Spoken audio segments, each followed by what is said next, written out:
We're here with Jack North, who is currently playing Boy in The Country Wife in the Minerva Theatre. So we've got a few questions for you from our Prologue members. I see. So, what was your first experience of the theatre? How did you come to it? I started dancing around about the age of about 5, 6. So my first kind of experience of theatre was just the kind of end of term, end of year shows, really. And then through that kind of slowly but surely kind of got involved in local amateur theatres, and that was kind of my kind of start, really. Yeah, that's how I kind of caught the bug. How my precocious kind of need to be noticed was fulfilled, yeah. Do you remember the first show you saw? The first show I saw was Beauty and the Beast, which was at the Dominion. I'm not sure, it must have been like 98 or 99. And I remember Michelle Gale from EastEnders fame. She was playing Belle, and yeah, it was just magical. It was. I remember lots of like sliding trees, and the kind of notion of kind of modern theatre now. You'd be like, oh, I'd understand. They'd be tracked on, but at the time you have no idea how anything happens. So it's the most fascinating thing. Yeah, yeah. And you've recently been in the Harry Potter I have, play yes. in London. Yeah, yeah. How did that experience did that experience set you up for later stuff that you've done since? It's a very like physical show. Has that kind of...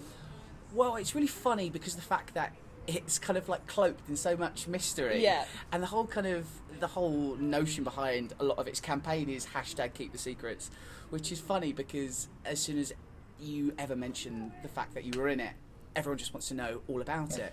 So it's a funny one. So as far as kind of striking people's curiosity, then definitely.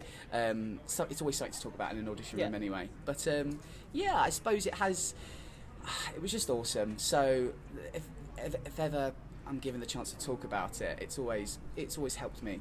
Yeah. Amazing. And for The Country Wife, it's obviously restoration comedy. Yeah. How much work did you have to do even before you got into the rehearsal room in terms of the language and... Well, personally, all my kind of dialogue in the play is very straightforward. It's like there's not much work that has to be done to it. But prior to it, I just kind of getting a mild kind of understanding of kind of what is just being said, really. We spent a lot of time in rehearsal. I'd say at least 60 to 40%, 60% of that being just looking solely at the language. What is being said here?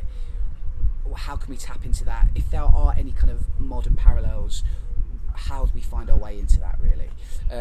For me, it was a masterclass, really, just sitting and watching these class actors, just observing them and seeing how they kind of coped with this language, how they kind of processed it. Yeah, it's been a great experience. Fantastic.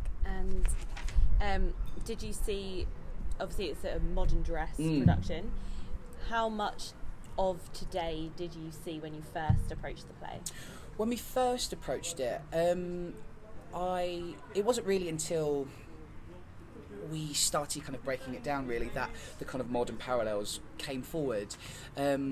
We identify a lot in this play with the whole Harvey Weinstein #MeToo generation, and whereas there are kind of parallels to be drawn, it's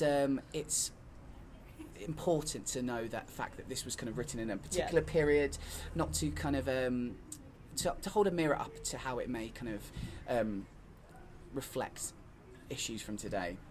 Absolutely. And what do you hope that the audience takes away from this production? I think first and foremost, just the fact that it's a great play. Yeah. I think it's an interesting story. I think our director Jonathan Mumby's been very clever in not beating any moral or any message over anyone's head.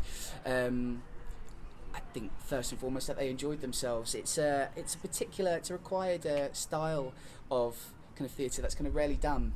So as long as something new has been introduced into a theatre goer's kind of mind, aroused a kind of intrigue or suspicion into other plays like it, then I suppose that's all we can really ask for.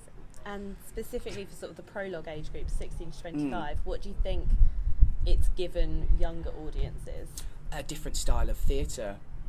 Yeah, it's so important for people of that generation and people that enter schemes such as Prologue to see as diverse a kind of style as possible, really.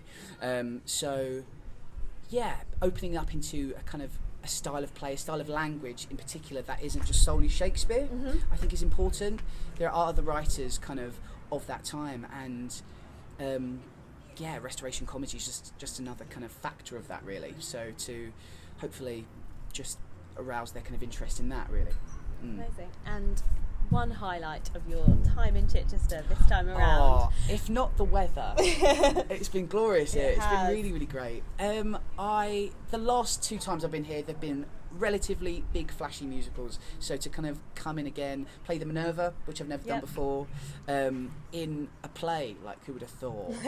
I did not see myself in this experience. So the whole thing can't be kind of broken down into kind of one specific kind of highlight. The whole thing has just been so much fun. The cast are great, the lessons learned, and we're a merry band. It's been really great to meet these people and just to kind of learn something new, really.